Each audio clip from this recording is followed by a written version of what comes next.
ನಮಸ್ಕಾರ ಸ್ನೇಹಿತರೆ, ಮುತ್ತಿನ ಗನಿ ಚಾನಲ್ಗೆ ಎಲ್ಲರಿಗೂ ಸ್ವಾಗತ. ನಮ್ಮ ಚಾನಲ್ ಸಬ್ಸ್ಕ್ರೈಬ್ ಮಾಡಿಕೊಂಡು ಬೆಲ್ ಐಕಾನ್ ಪ್ರೆಸ್ ಮಾಡಿ ಆಲ್ ಸೆಲೆಕ್ಟ್ ಮಾಡಿ.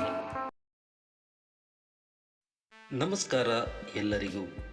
ಇಂದು ನಾವು ಇಲ್ಲಿ ನೆರೆದಿರುವುದು ಒಂದು ಅತ್ಯಂತ ಮಹತ್ವಪೂರ್ಣ ವಿಷಯದ ಕುರಿತು ಚರ್ಚಿಸಲು. ಅದು ವಿಶ್ವ ಪರಿಸರ ದಿನ. ಪ್ರತಿ ವರ್ಷದ ಜೂನ್ 5ರಂದು ವಿಶ್ವಾದ್ಯಂತ ಈ ದಿನವನ್ನು ಆಚರಿಸಲಾಗುತ್ತದೆ. ಇದು ನಿಸರ್ಗ ಸಂರಕ್ಷಣೆ, ಪರಿಸರದ ಸಮತೋಲನ ಮತ್ತು ಮುಂದಿನ ಪೀಳಿಗೆಗೆ ಹಸಿರು ಭೂಮಿಯನ್ನು ನೀಡುವ ನಿಟ್ಟಿನಲ್ಲಿ ಜಾಗೃತಿ ಮೂಡಿಸುವ ದಿನವಾಗಿದೆ. ಈ ದಿನದ ಮಹತ್ವ, ಇತಿಹಾಸ, ಪ್ರಸ್ತುತ ಪರಿಸ್ಥಿತಿ ಮತ್ತು ನಾವು ಏನು ಮಾಡಬಹುದು ಎಂಬುದರ ಬಗ್ಗೆ ಇಂದು ನಾವೆಲ್ಲರೂ ತಿಳಿದುಕೊಳ್ಳೋಣ. ವಿಶ್ವ ಪರಿಸರ ದಿನದ ತೀವ್ರತೆಯು 1972ರಲ್ಲಿ ಶುರುವಾಯಿತು. ಸ್ಟಾಕ್ ಹೋಮ್ನಲ್ಲಿ ನಡೆದ United Nations Conference on the Human ಎನ್ವಿರಾನ್ಮೆಂಟ್ನಲ್ಲಿ ಪರಿಸರದ ಮಹತ್ವವನ್ನು ಮನಗಂಡ ವಿಶ್ವ ರಾಷ್ಟ್ರಗಳು ಜೂನ್ 5ನೇ ತಾರೀಖನ್ನು ವಿಶ್ವ ಪರಿಸರ ದಿನವನ್ನಾಗಿ ಘೋಷಿಸಿವೆ. 1974ರಲ್ಲಿ ಮೊಟ್ಟ ಮೊದಲ ಬಾರಿಗೆ ಈ ದಿನವನ್ನು ಅಮೆರಿಕದ ಸ್ಪೋಕೇನ್ ಎಂಬ ಊರಲ್ಲಿ ಆಚರಿಸಲಾಯಿತು. ಅದರ ಮೊದಲ ಥೀಮ್ ಓನ್ಲಿ ಒನ್ ಅರ್ತ್, ಒಂದೇ ಒಂದು ಭೂಮಿ. ಅದರ ಹಿನ್ನೆಲೆಯಲ್ಲಿ ಪ್ರತಿ ವರ್ಷ ವಿಭಿನ್ನ ಥೀಮ್ನೊಂದಿಗೆ ನೂರಾರು ದೇಶಗಳು ಈ ದಿನವನ್ನು ಆಚರಿಸುತ್ತಿವೆ. ಇಂದಿನ ದಿನಗಳಲ್ಲಿ ಪರಿಸರಕ್ಕೆ ಎದುರಾಗುತ್ತಿರುವ ಪ್ರಮುಖ ಸಮಸ್ಯೆಗಳನ್ನು ನೋಡೋಣ. ಮೊದಲನೆಯದಾಗಿ ವಾಯು ಮಾಲಿನ್ಯ. ಕಾರ್ಖಾನೆಗಳು, ವಾಹನಗಳು ಇತ್ಯಾದಿಯಿಂದ ಹೊರಬರುವ ಅನಿಲಗಳು ಶ್ವಾಸಕೋಶದ ಸಮಸ್ಯೆ ಉಂಟುಮಾಡುತ್ತಿವೆ. ಜಲಮಾಲಿನ್ಯ.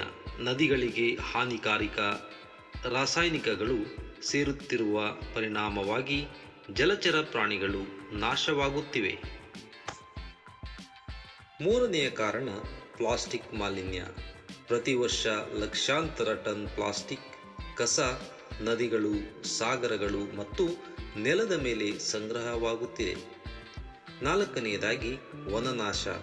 ಮರಗಳನ್ನು ಕಡಿದು ಭೂಮಿಯನ್ನು ಬೇರೆ ಉದ್ದೇಶಗಳಿಗೆ ಬಳಸುವುದು ಪರಿಸರದ ತೂಕದ ಸಮತೋಲನವನ್ನು ಕಳೆದುಕೊಂಡಿದೆ. ಐದನೆಯದಾಗಿ ಜೈವ ವೈವಿಧ್ಯತೆ ನಾಶ. ಕಾಡು ನಾಶವಾಗುತ್ತಿರುವುದರಿಂದ ಹಲವಾರು ಪ್ರಾಣಿಗಳು ಮತ್ತು ಹಕ್ಕಿಗಳ ಗೂಡು ಕಟ್ಟಲು ಸ್ಥಳವಿಲ್ಲದೆ ನಾಶವಾಗುತ್ತಿದೆ. ಪ್ರತಿಯೊಂದು ವರ್ಷದ ವಿಶ್ವ ಪರಿಸರ ದಿನದ ಒಂದು ಥೀಮ್ ಇರುತ್ತದೆ. 2020 time for nature, 2021 ecosystem restoration, 2022 only one earth, 2023 beat plastic pollution, 2024 land restoration, desertification and drought resilience. ಈ ಥೀಮ್ಗಳು ಆ ವರ್ಷದ ಮುಖ್ಯ ಪರಿಸರ ಸಮಸ್ಯೆಯತ್ತ ಜನರ ಗಮನ ಸೆಳೆಯಲು ಸಹಾಯ ಮಾಡುತ್ತವೆ. ಪರಿಸರ ರಕ್ಷಣೆಯಲ್ಲಿ ನಾವು ಪ್ರತಿಯೊಬ್ಬರೂ ನಮ್ಮ ಪಾತ್ರವನ್ನು ನಿಭಾಯಿಸಬೇಕು. ಮೊದಲನೆಯದಾಗಿ ಮರ ನೆಡಿಕೆ. ಪ್ರತಿಯೊಬ್ಬರೂ ವರ್ಷಕ್ಕೆ ಕನಿಷ್ಠ ಒಂದು ಮರ ನೆಡಬೇಕು. ಎರಡನೆಯದಾಗಿ ಪ್ಲಾಸ್ಟಿಕ್ ಬಳಕೆಗೆ ವಿರೋಧ. ಪುನಃ ಬಳಕೆಯ ಶೇಖರಣಾ ಚೀಲಗಳನ್ನು ಬಳಸೋಣ. ಮೂರನೆಯದಾಗಿ ಜಲ ಸಂರಕ್ಷಣೆ. ನಿಷ್ಪ್ರಯೋಜಕವಾಗಿ ನೀರನ್ನು ಬಳಸಬೇಡಿ. ನಾಲ್ಕನೆಯದಾಗಿ ವಿದ್ಯುತ್ ಉಳಿತಾಯ. ಅವಶ್ಯಕತೆ ಇಲ್ಲದೆ ಲೈಟ್ಗಳು ಮತ್ತು ಫ್ಯಾನ್ ಅನ್ನು ನಿಲ್ಲಿಸೋಣ. ಐದನೆಯದಾಗಿ ಪಾದಚಾರಿ ಮತ್ತು ಸೈಕಲ್ ಬಳಕೆ. ಇಂಜಿನ್ ಕಡಿಮೆ ಬಳಸಿ, ಶುದ್ಧ ವಾಯು ಉಸಿರಾಡೋಣ. ಆರನೆಯದಾಗಿ ಶಿಕ್ಷಣ. ಮಕ್ಕಳಲ್ಲಿ ಪರಿಸರದ ಬಗ್ಗೆ ಅರಿವು ಮೂಡಿಸೋಣ. ಇವು ಸಣ್ಣ ಆದರೆ ಶಕ್ತಿಶಾಲಿ ಹೆಜ್ಜೆಗಳು. ವಿದ್ಯಾರ್ಥಿಗಳು, ಶಿಕ್ಷಕರು ಮತ್ತು ಮಹಿಳಾ ಮಂಡಳಿಗಳು ಪರಿಸರ ಸಂರಕ್ಷಣೆಯಲ್ಲಿ ದೊಡ್ಡ ಪಾತ್ರ ವಹಿಸಬಹುದು. ಶಾಲೆಗಳಲ್ಲಿ ಪರಿಸರ ಕುರಿತು ಸ್ಪರ್ಧೆ, ಭಾಷಣ, ಹಬ್ಬ ಆಚರಣೆ ಮುಂತಾದ ಕಾರ್ಯಕ್ರಮಗಳ ಮೂಲಕ ಜಾಗೃತಿ ಮೂಡಿಸಬಹುದು. ಮಹಿಳೆಯರು ಹಸಿರು ಪಾಕಶಾಲೆ, ಕೈಚೀಲಗಳ ತಯಾರಿ ಮುಂತಾದ ಮೂಲಕ ಪ್ಲಾಸ್ಟಿಕ್ ವಿರೋಧಿಸಬಹುದು. ಗ್ರಾಮ ಪಂಚಾಯಿತಿ ಮಟ್ಟದಲ್ಲಿ ಗ್ರಾಮೀಣ ಪರಿಸರ ಸಂರಕ್ಷಣಾ ಕಾರ್ಯಕ್ರಮಗಳು ಪ್ರಾರಂಭಿಸಬಹುದು.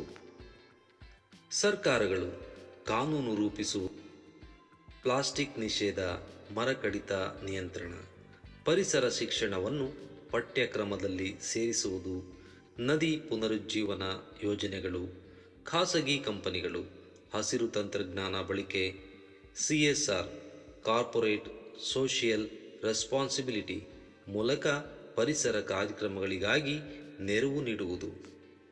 ಪರಿಸರದ ರಕ್ಷಣೆಯು ನಾಳೆಯ ಭವಿಷ್ಯ ನಿರ್ಮಾಣವಾಗಿದೆ.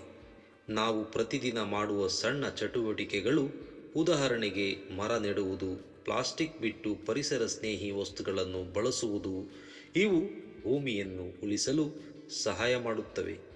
ಇಂದು ವಿಶ್ವ ಪರಿಸರ ದಿನದ ಸಂದರ್ಭದಲ್ಲಿ ಎಲ್ಲರೂ ಪರಿಸರದ ಪ್ರೀತಿಗೆ ಒಂದು ಸಂಕಲ್ಪ ಮಾಡೋಣ. ನಾನು ಪರಿಸರ ಸ್ನೇಹಿಯಾಗಿರುತ್ತೇನೆ. ನಾನು ಭೂಮಿಗೆ ಪ್ರೀತಿ ಮಾಡುತ್ತೇನೆ. ಧನ್ಯವಾದಗಳು.